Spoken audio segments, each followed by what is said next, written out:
Hello friends, success of every root canal treatment is dependent on how efficiently we clean, shape and fill the canal.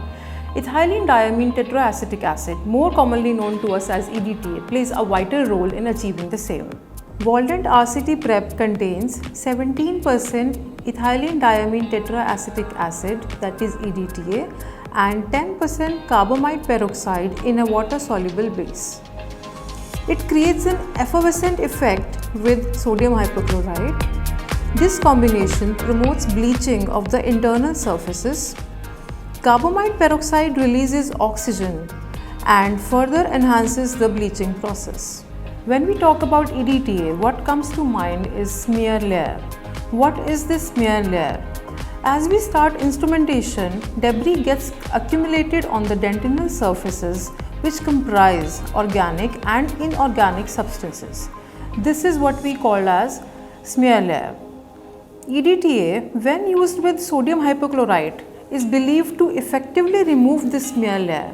Presence of smear layer does not allow proper disinfection of root canal walls and also interferes with adaptation of filling materials to the walls.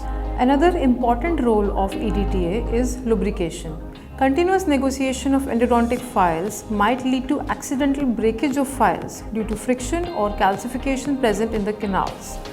Usage of EDTA helps avoid instrument breakage during the process.